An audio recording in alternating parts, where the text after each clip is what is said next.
Welcome back to another 1080 Academy Live. I will be your host today, Adam Rolfe with 1080 Motion. Super excited to get our second webinar on COD going today, specifically talking about testing and metrics in the 1080 system. Without further ado, what are we doing today? So part one, last 2 weeks ago, we went over measurements and like setting the stage of what we are looking for with COD, the robustness of what that could look like more than just a stopwatch. Today, we're diving into more of that testing how-to. How do we actually make these things happen?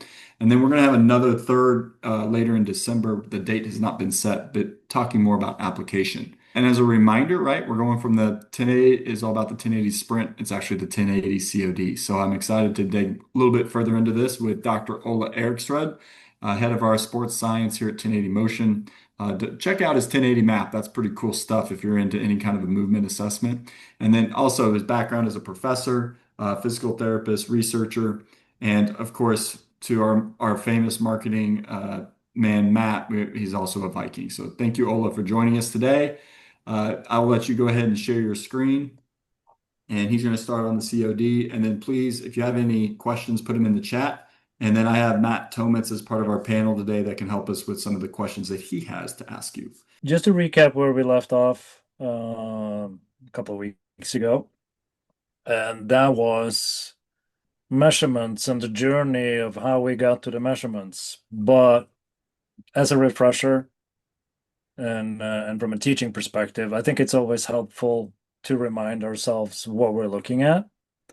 So in a COD, this is a 505, modified 505 test.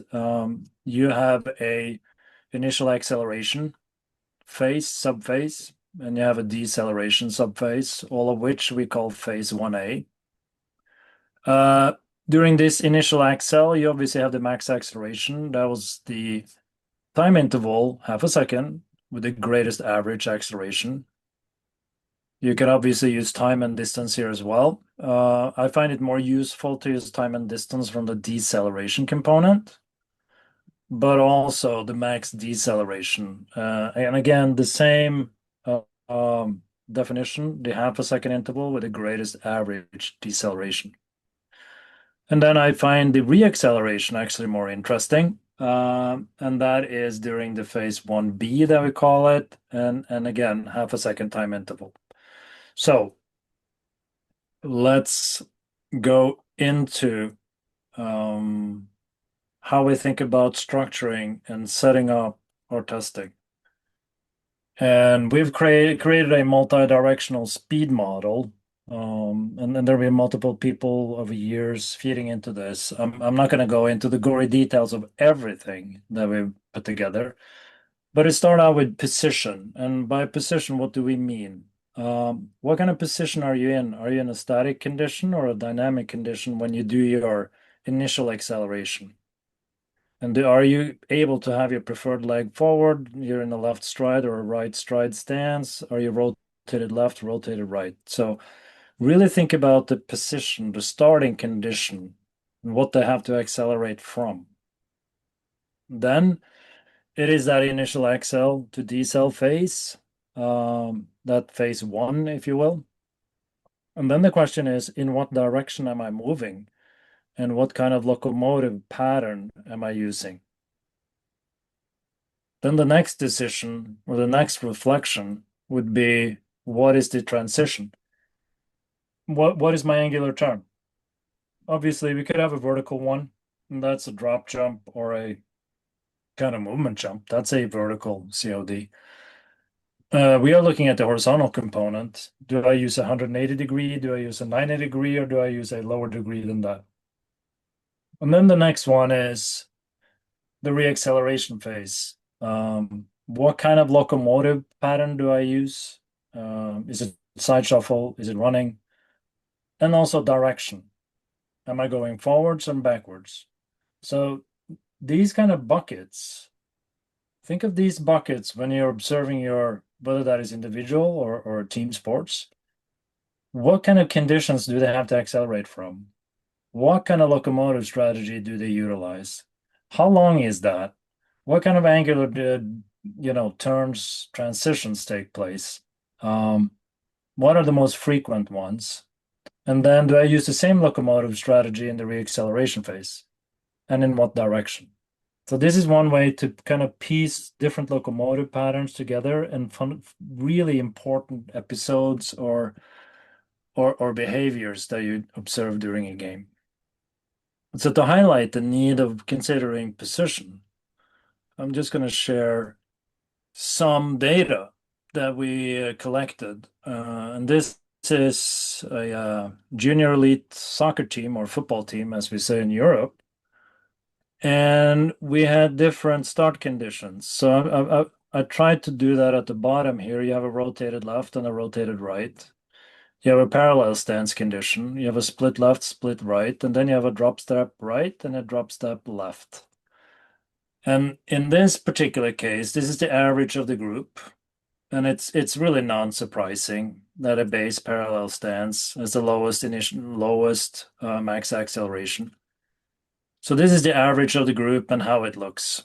And then you'll be like, okay, well, these ones are the same, so why bother? Well, you should, because here's what all the subjects look like. These are 10 subjects. And here you see the distribution of athletes. So even though they're on average, they're the same. And sometimes that's the problem when we're looking at scientific publications, right? Look at the distributions. How wide is that distribution? So from this, I've picked a couple that might tickle our interest, right? So here you see player number 3 and you see player number 9.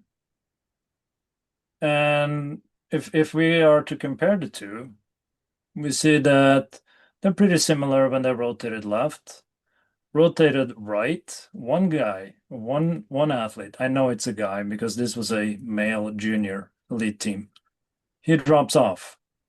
But at the same time, he's pretty robust when he's in a base position or parallel position as compared to his teammate.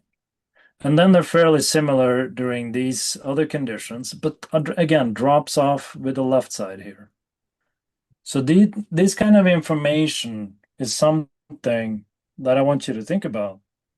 Because if we are always testing them from the preferred stance condition, are we really getting information of how they're able to accelerate? I'm not saying that you should test every single condition there is, because then you wouldn't do anything but testing. But if you actually do like short sprints, for instance, in soccer, and you do like one condition, or you do two condition as a part of a pregame routine one time, and then you go and then you do something else another time, and you tweak that into your COD evaluation as well, then this could provide some very interesting and helpful information for you. So that was the point of showing that acceleration is not acceleration. That was the title of this presentation when I gave it a couple of years ago, actually. At I believe it was Isokinetics down in Madrid, because it depends on the start condition, really. My next couple of slides, sometimes you want to use 0 to 5 time as your reference. So here you have the same group of individuals. And if you recall, that initial acceleration is based on the average, the time interval, half a second, that has the greatest average acceleration. Here you have a longer time interval, as you can see from the y-axis. You see that, it's 1.3 and certainly above in certain conditions, and then below. So again, here is the distribution of those players. And again, this is a longer interval, so you get a representation of how they're doing over a longer time frame for sure. And so this is another way of looking at it, and I think it's helpful to look at the individual responses here. And another thing too is that the 0 to 5 split, if you're having longer CODs, which we'll touch on later, that will actually be automatically calculated for you if they cover a distance greater, or a longer approach or a longer reacceleration. So that was a little bit of how position may influence your outcome. This next one, I believe we touched upon it a little bit, but if we're thinking about the transition and the vector, that you're moving along, it could be that you are doing a side shuffle, which is in the frontal plane domain. So you're doing a left to right and a right to left side shuffle. That's one condition. And then we switch the vectors. And here I switch the vectors here. And then you're getting into just a regular traditional 505 condition. Now, why would we do that? The modified 505 is somewhat established and something that we have some reference data on, so that could be helpful. But then again, side shuffle is a locomotive pattern that is commonly used in basketball. So this was in collaboration with Adam Petway and Daniel Cohen and Damien Harper that we did explore these different locomotive strategies. And one of the things that we wanted to look at was, in essence, this. Because now if I have a team and I'm doing a linear sprint, and here what we did, the values that we used here was an acceleration, deceleration ability test. And then we have your side shuffle, and then we have your side shuffle the other way. Now we can start to, are they correlated? Sure, absolutely. But if I have a team, there might be some individuals where I'm seeing, ooh, here you have some data that are actually somewhat distributed or deviating from the norm. And player number 7 is one such player. Its deceleration ability is not so great. So here's a way to look at the data and break it down from a team perspective. But we can also break it down from another perspective. And here is a modified 505. So I'm going to try to, explain this quadrant plot and how you can start to look at the data. If I'm doing a 505 left foot turn here, that's your y-axis. And your 505 right turn, that's your x-axis. Because if I'm located up here, one could say that, well, you're good. You're good turning off your left and you're good turning off your right. You're up in a good sagittal quadrant. That said, I know and we know that you change your body positioning as you come into the turn. So calling it pure sagittal might be a little bit of an exaggeration, but based on the overall locomotive strategy, I think that would be a fair way of categorizing or grouping it. Whereas on the contrary, here you're not so good if you're down here. So these lines here, that is the average of that particular team. Here you have a good turning to the right, and here you have a good turning to the left. So this could be a way to look at how your players actually behave if you're just merely doing a modified 505, you're turning off your right and you're turning off your left. How do they stack up, left versus right? And then you can do the same thing for side shuffle, right? So now I'm moving in a different dimension. It's more of a front. I would argue that this one is more of a frontal plane, side to side. And we could have the same kind of perspective. If you belong in this quadrant here, you could say, I'm good. I'm good when I'm turning off my left, but I'm also good when I'm turning off my right, as compared to my peers or some other reference data. Down here, I'm good to my right. Up here, I'm good to my left. But down here, I'm not all that great on neither of them. Again, one way to break it down and start to look at your data and explore your data. Since we have two conditions there, another way to break it down would be like, okay, so if I'm going sideways off my left, whereas a modified 505, call it a sagittal one, turning off my left, how does that stack up? So then you could say, if I'm located up here, I'm pretty good because I have a deceleration, regular 505 left foot turn here. That's your x-axis. The y-axis is the side shuffle. So if I'm up here, I'm doing good, both in both locomotive patterns. Down here, I could do better. Poor, that's probably a strong word, but it's a way to saying you are not as good as your peers here. Here, I would be good in the sagittal. Up here, I would be good in the frontal. Again, it's a way to start to think about and structure. If you're doing different tests, how would you compare? How would you set up and compare and contrast within the team? But again, it goes back to this model, right? Initial accel and decel phase, side shuffle. Reaccel, side shuffle, because it's frequently done in basketball. 180-degree transition. Another test here was just running, 180-degree transition, and then running. Here you could see, well, I could combine these things. I could do running in the initial accel to decel. Let's say I do a 90-degree transition, and then I go into a side shuffle or crossover steps. From a basketball perspective, that could mimic a closeout to a reaction to a dribble. We put it on the floor. It wants to go to the hoop. And then you go getting into a sideways action, side shuffle, and then to crossover steps. And again, it's based upon observing the sport and how they're moving on the pitch or on the court. And then we put this obviously into some categories for us to validate and in previous webinars. Arrest me here, Adam, if you want me to push forward on this. But we wanted to validate if did this actually, the really good players, did they perform well on the test? So it served as a case by case kind of ecological validity. Did we actually see what we expected to see? And the better players performed better on the test. So here's one example, runner-up player of the year. Here you have another ranking in terms of a defensive player of the year, All-American.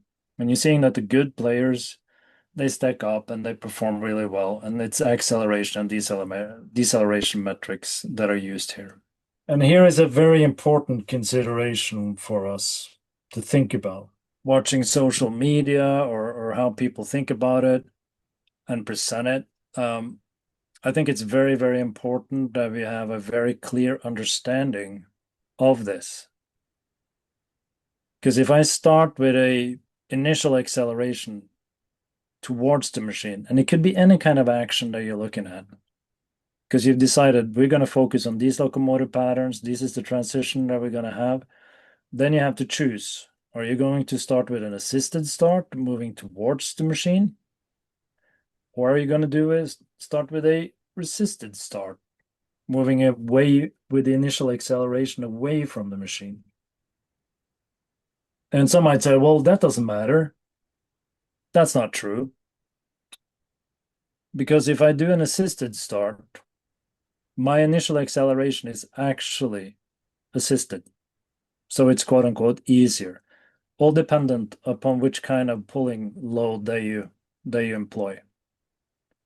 At the same time, your deceleration is overloaded, meaning that when you're trying to slow down, there is something pulling you in the opposite direction. And the same thing is also true for the reacceleration that is resisted. My default and my go-to would be an assisted start. And my argument is that I do want to overload deceleration because we have few tests that actually overloaded. So I don't want to make that easier. I want to expose it.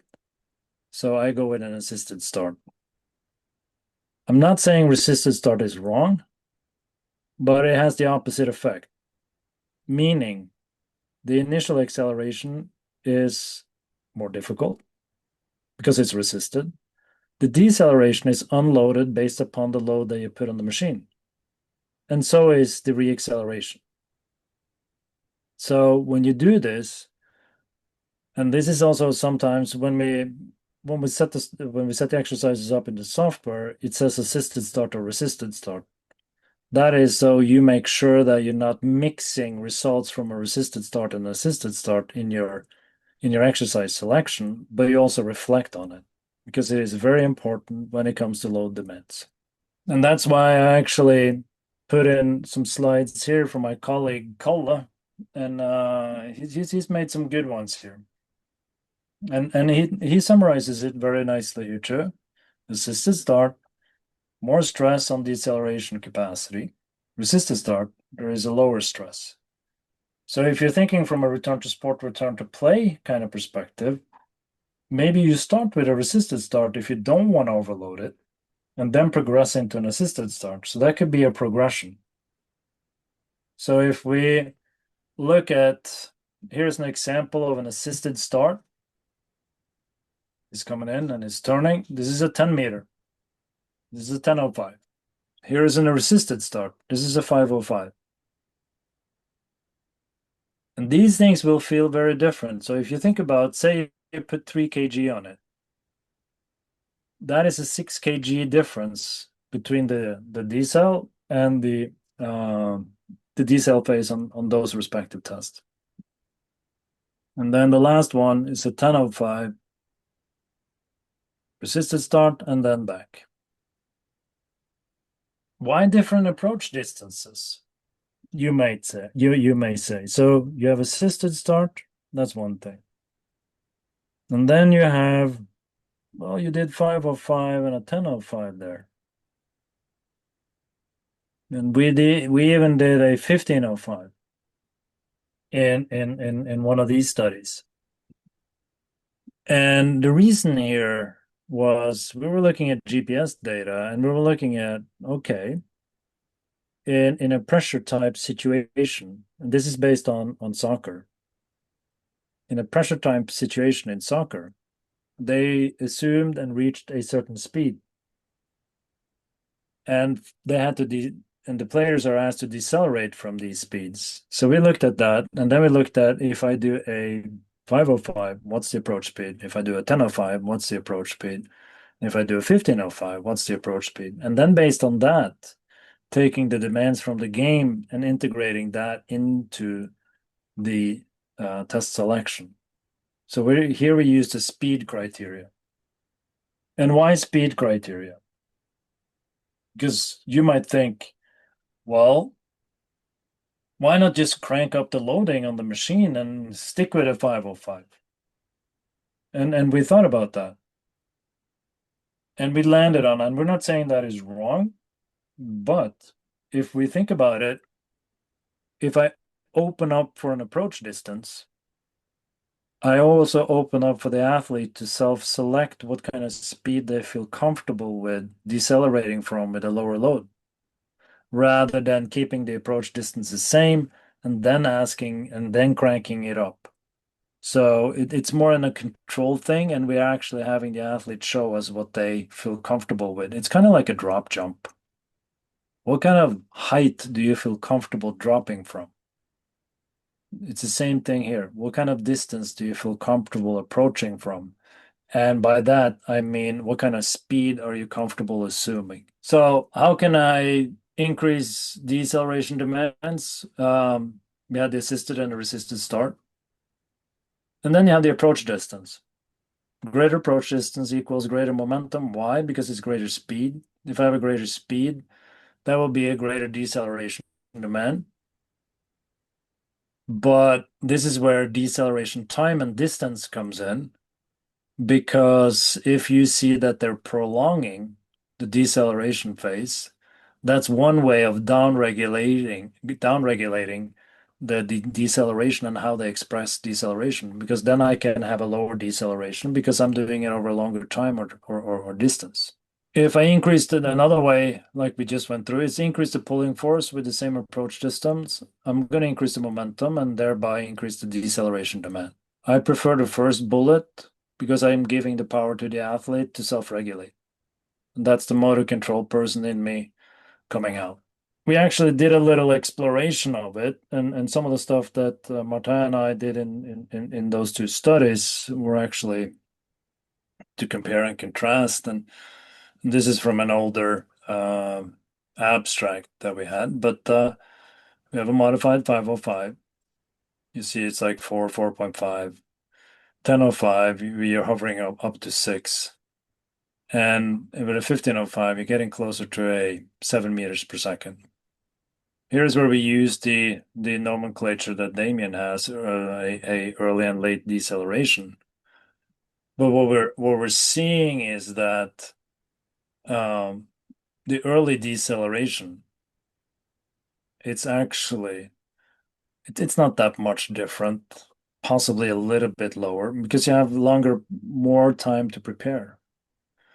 What we do see, and this probably has to do with the time of the late deceleration phase, but you're seeing a greater demand with shorter tests later on as compared to a longer test.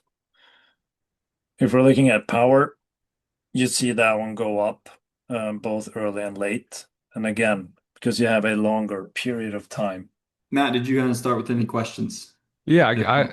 I got one. So very interesting about the seven different kind of start positions, and the one that's way worse, plus the kind of quadrants, left good, right good, both bad, et cetera, et cetera. But we live in this symmetrical data world, right? We can measure left, right, create percent differences and things like that with like asymmetrical athletes, especially a sport like basketball where they have a dominant foot, a non-dominant foot. Think about like how many layups they take off of one leg versus the other, versus they like Euro stepping one way versus the other. So I wouldn't expect an athlete to be 0-0 kind of dead even. Yeah. So if someone does decide to go down this rabbit hole and they have a base parallel and then they have a left right, or even if you're just looking at the cut, right? Cut with the left foot, cut with the right foot. What's that threshold for you? Or how would you just describe and advise our users to look at this symmetry kind of metric if it was like a cut left, cut right, knowing that they're not supposed to be 0-0? I don't think there is a magical percentage. I think it has to do with the player. I don't feel as comfortable going to my right. I favor the coach see that you're favoring one side versus the other. They see you cheat to pre-position because yeah, you know you have a stronger side. For instance, on the defensive side, if I'm much more effective pushing off my left and cutting to my right, I might favor that because I know I might easier get beat on the other side. It could be that I subconsciously do that. So I think, is it going to be different? Absolutely. Massively. For sure. But are there traits here that you're seeing on the court, on the pitch? That's when I get curious. And are you getting a good conversation with the head coach? Well, based upon this, I'm seeing like he's not so good stopping when he's moving to his left. Oh, that makes sense. I've been seeing that for a long time, which opens up for an interesting conversation how to handle that and possibly do something about it. Whether that is 13%, 15%, 12%, or 17.2%, I don't know. Asymmetry is the norm. Absolutely. But getting exposure, and it could be that because if you're saying that someone is really good at accelerating and you're doing left stride every single time and you're putting them right stride and it's whoa, what happened here? Why are you not getting into good positions of that right ankle? You know, or that chin angle is off. Then I think this might be a good way of also getting buy-in because like if you're showing them you're about 1.3 here and then you're jumping up to 1.5, that's very different. Or if I'm doing split left and a split right, you take this guy, you're jumping up massively when your right foot is in front. Hmm. Why is that?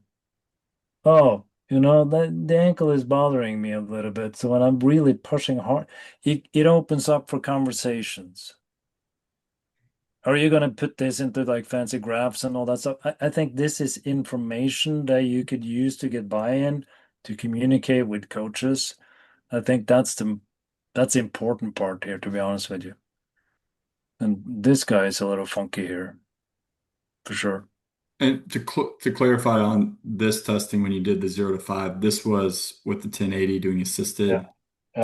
3 kg load, right? That's This baseline. was actually a resisted start. Resisted start. Okay. Yeah. Resisted start. This Okay. was a resisted Question. start. So the question I have is, because you've done this more than anyone else. What about different loads? So if I do if people wanted to start going like our load velocity that we do for linear running, is there a good, like if somebody was like, hey, this is great, Ola, I want to do 3 kg, we know that's the baseline lowest load we should do on 1080, right? For motorized resistance or assistance. Now, 2 or 3 kg, as long as you're consistent. very, very good. And I think for most people, when I'm teaching and educating for anything assisted, I really feel good about 3 kg as like the baseline because we have research on it. Like that's where Yep. a lot of things have come out. But what about those next layers? Should it be like 3 kg, 5 kg, 7 kg? Is that I know that may not be appropriate for every population, but can you speculate or give a little bit of advice? Could we get more information by doing something like that, or is it just dangerous and we shouldn't go there? See, yeah, this is where I've done like 369. I've done 369 12. Okay. Um, Like a but 505. but I do feel more comfortable at le when you're starting out and doing this. Mhm. I really do feel much more comfortable with the athlete self-regulating and using approach distance rather than imposing a demand and then they're like, oh yeah, let's go. And then, ooh, Yeah. this was a little much. So initially, I like to use approach distances and then they feel comfortable. Then I go back down on the distance and then I go up on the load. So I don't manipulate both distance approach distance and load at the same time. Did that answer your question? Yeah, I think it does. And I'm interested to know when we talk more about, uh, and we don't have to answer it today, but I'm interested to know, like, okay, is there advantages of testing at different loads, right? Like, do we gain insight if I do an assisted load at if I do I assisted think 505 at three different loads, do we think there might be anything there that would be like worth doing it? Or because when I'm teaching people this stuff, like to go through the protocol, because other than doing it with a stopwatch, that's all people have done. So, okay, now we can pick this load, say a 505. Do people's patterns change when I give them more load? And does that matter? yeah, yeah, it does. If I'm gonna And I know I'm nerding out on you right now, but no, no, it's no, no, interesting to me. but it's good. But it's it's this little section here, and I think a lot of magic lies in this little section here and the steepness of the valley. Because the thing is that if I get a greater load, how well do I handle? And it's the steepness of this valley. And it's kind of like we have created some buckets here, and it's kind of stuck in the turn. And you're going to get some people getting stuck in the turn, whereas others will not get stuck in the turn. So with greater loads, you have a greater chance of seeing them being stuck in the turn, which will prolong this period right here. That's what I'm seeing. Yeah, that's But interesting. I like to get them ready for it by exposing them to it Of course. first. Yeah. Yeah. And So then I go, is there going to be some information there? Absolutely, I think so. Absolutely. I don't have that slide here, but I could show you. We have about 300 profiles, and we put them into different buckets. And stuck in the turn was one bucket that we coined based upon just visual observation. So I totally agree that that only having one test could limit the insights and strengths and weaknesses, and that's why you have a variety of tests. But if we take the seven different starting positions plus left right plus the Yeah. distances plus the loads, I'm no mathematician, but that's like a bunch of different tests. But That's a whole uh, bunch of stuff. the whole so day. so if this inspires people to like dive in and actually do this stuff, right? Every test is gonna will get a left right, right? And there should be a change in condition. If you had Yeah, to say one would be more insightful, if someone were to go 505, 1005, 1505, or if they went the load route, a 505 at like 369, right? If they had three tests, Then I would go approach distance. Okay. you would change the distance. You think that that would be more insightful than load, at least for a I place to start? uh, Safe, that's And number safe. one. Safe, number one. I would start with that approach distance. Hmm. So if someone wanted to build a battery of tests, right? More than just one test, start with the approach distance, build up that exposure, expose them to a little bit higher kind of demand and stuff, get comfortable with that, and then mess around with loads later. I think it's back to this. What's your sport? Did I go into a rabbit hole on this position? Yes. But I really wanted to see like how big of a difference, what kind of spread are we getting? Because I think the most important part here is that say I'm looking at soccer or I'm looking at basketball. If it was soccer, I would probably not do so much side shuffle. If it was basketball, I would definitely put in side shuffle and crossover steps into my assessment mix. So it's based upon the nature of the game. You have to go to the game because that's where it all lies. That's where the magic. So think about what the demands of the game are and what is required of the athlete and how they move. Say if it was a tennis player, do I go for front to back then? Then I would work on baseline. It's a side to side action. Then they go to the net every now and then. But how quickly do they transition in that dimension? Not that very often. If someone's trying to lob them, but it's a lot of transitions on the baseline. So here's where you have to take you take the sport and you're like, all right, I want to see if I can get quicker and quicker transitions on baseline in tennis. I want to see if I can get quicker transitions side to side. So if it was basketball, and this is where, great people have taught me, you know, that looking along the different vectors, dimensions they are moving in, I think has a lot of bearing on it. So front to back, that's one dimension. Side to side is another dimension.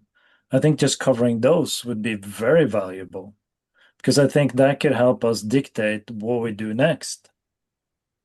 What is it? What kind of locomotive strategy are we after? And then we can have a discussion about looking at the physiology of the muscle and how we stimulate the muscle, or do we take the movement first? We can get into that topic next time.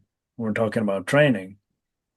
But I think basketball, I would definitely have some lateral. I would definitely have some forward backwards. And then you have that opening and closing of the hip, the rotational, or we'll call it transverse, if you will.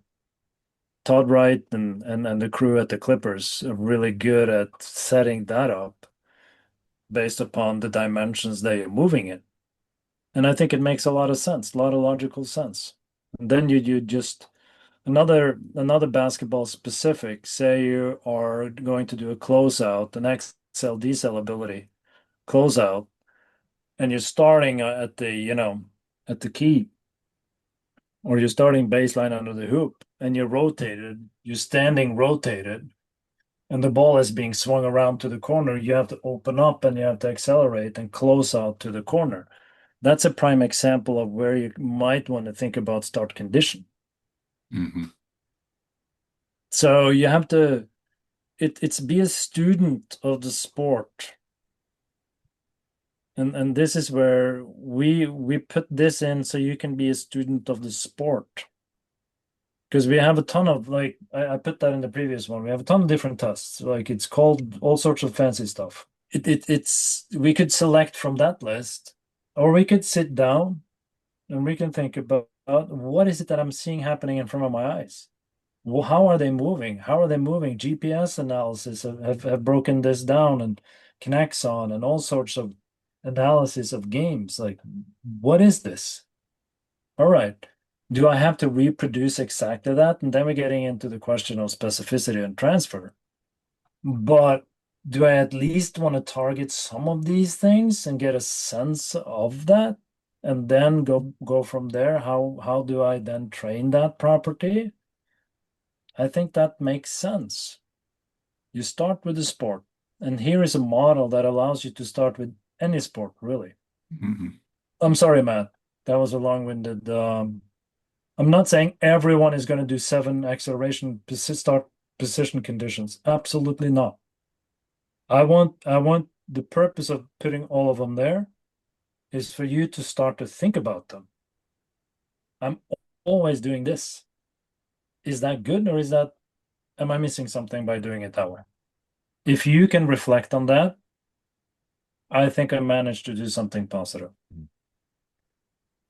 Yes, and then what I was trying to get at was not to be overwhelmed, right, by all of the Wow. different kind of options. But like you just said, it's like what does the sport demand, right? And if we want Yep. to go through like American football, right? A Yes. D lineman who's more in like a split stance 3 point, right? 1 foot forward, one hand on the ground, versus a linebacker who's more in that like base kind of parallel stance, Mhm. you know? There you go. There you go. Um, and then if you want to build a battery from that, right? Assessing their abilities over a variety of different conditions, right? Not stances, conditions. The Conditions. Yeah. the safest place to start, relatively speaking, would be changing the lead-in distance, right? Mess with load kind of later. Yep. So, Yes. Because when we started to do this, and a while ago, we had many discussions exactly on this topic. And right or wrong, we decided to go with approach distance because we felt it was safer, because the athlete would be able to self-regulate better. Because we were playing around doing assisted jumps, and people were like, "Yeah, let's go," and they were jumping like really far. I was like, "Ooh, I hope this landing is going to be okay." So there's a learning point there, right? Because he would, they were flying and they were like, "Oh, we have a long distance, but don't speed up where you can't slow down," right? People have been saying this for decades. So if we have a lower pull, there's a lower external stimuli, and the athlete is more in control. So I feel much more confident and safer in that way of introducing it.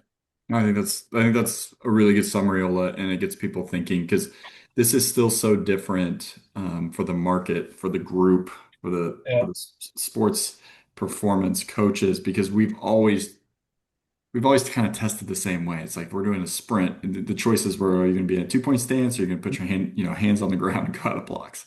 So now we're saying like, oh, you have all these options. And I love that example, Matt, of like if you had a football squad, like you're going to test them different based on position, potentially, or you No, no, can do a and split stance and make it really easy. Here's my question to you, Ola. Uh, one test, credit. I want to give credit to like Michael Davey, great during point. COVID. During COVID, we were sitting talking about like we got all these tests and it's listed left and right. Couldn't we put like everything into like a model? So Hmm. this is what we did during COVID. We tried to put it like into a model to make people think about it and then apply it. And how you apply it, that's your call. But if you can start to think about these 4 arrows and relate it to your sport, I think that's a good thing. The question I had for the users that use our system is two tests in each direction enough? So if I'm going to do a 505 from a split stance, and I'm just going to, let's say I let the athlete always self-choose, left leg forward or right leg forward, split stance, running two with the left turn on a 505, running two on a right turn. Is that appropriate testing Yeah. protocols? Okay. Yes. I would definitely don't. You'll be surprised what you find sometimes.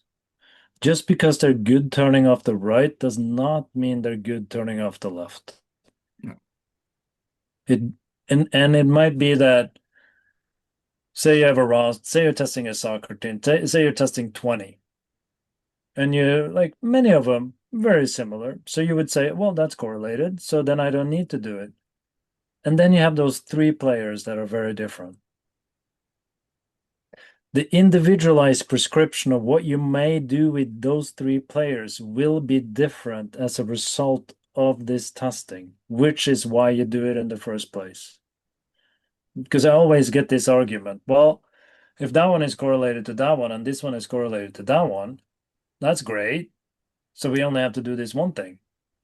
I thought testing was a way of getting an understanding of how the person in front of you move, which in turn or subsequently should lead to how you prescribe your training. That is how I think about it. So if I catch three of those players, like, whoa, we have to think here, because it's very different left, right. Yeah. Or if it is one. And then you might get a conversation, oh yeah, no, you that ankle, since that ankle sprain 2 years ago, that's like it doesn't just feel right. It's like, okay. Now we're seeing it presenting itself in something that is very important to the game. Decelerate and turn around. So that's where I think it becomes very, very valuable, to be honest with you.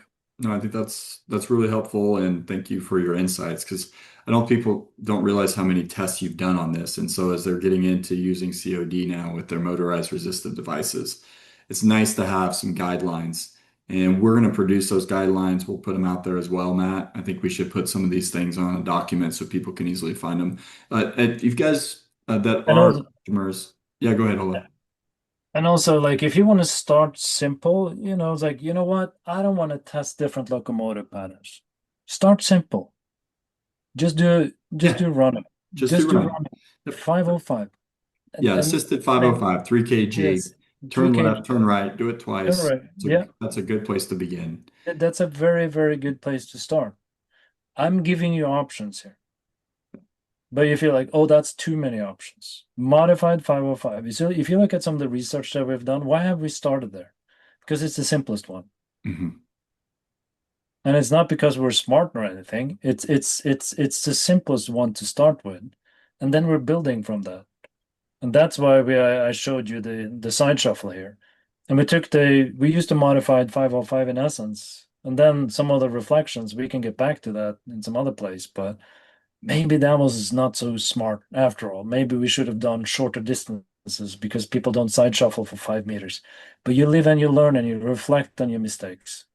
Okay, I want to follow up on that because Yep. what, so I completely agree. The easiest thing compared to the research is the 505 because that's a number people get 5 meters Yep. down, 5 meters back. Yep. What about shorter distances though, in general? Because you just brought it up on lateral, but what if like, what if I wanted to just say, hey, I want you to go, because our system does this, right? You don't have to tell it a certain distance. It's going to measure whatever you do. And I think Yeah. this is something people don't do. They don't go, okay, I'm going to start in a 2 point stance, right leg, lead leg. I want you to go as fast as you can, 2 steps, stop, back pedal. That's it. You know, Yeah. like we're almost like sports are played in tight spaces and big spaces. And it's all about creating space to win in a lot of team sports.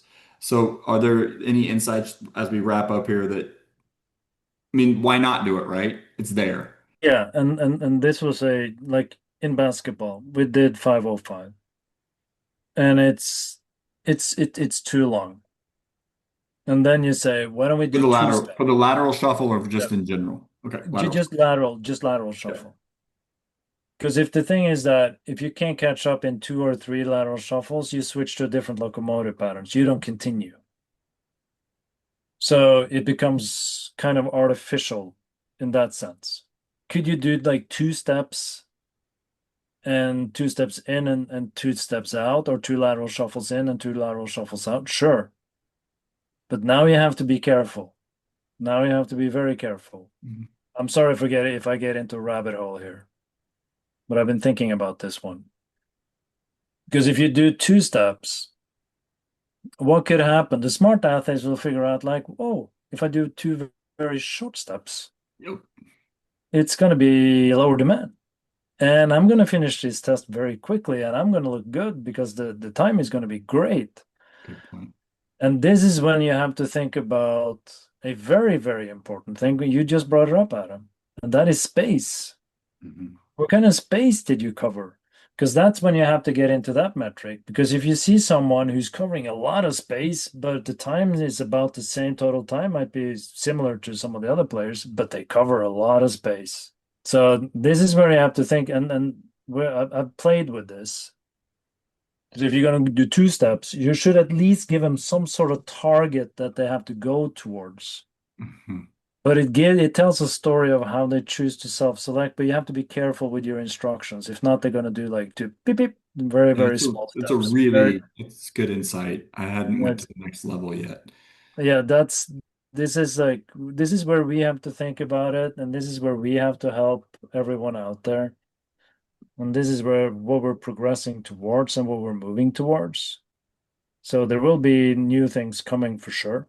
And we're learning. All of us are learning. But we're using this model to start to think about it, right? Hmm. I'm I'm in the process, I should say, of writing a bigger one on this, kind of like as a framework in a sense that people can use to reflect on. And you're not going to touch all of the buttons because you can't, because it's too massive, it's too much. But if you can at least touch on some very, very fundamental locomotive strategies, I think that would be very valuable. Ola, we're going to wrap it up here. I think that was really, thank you for your insights today. Next time we do meet on COD, we're going to dive into the thing that, testing is great, right? We need numbers, but the training aspect of what we can do with motorized assistance and resistance is really interesting to me. And this is where we're all learning. None of this, like we recognize that it's a tool that people are using. So please give us feedback as well if you have great ideas. But that's going to be our next topic for that day in the future. So we're going to wrap this up today. Thank you, Matt. Thank you, Ola, for joining our participants that are out there. Thank you for listening.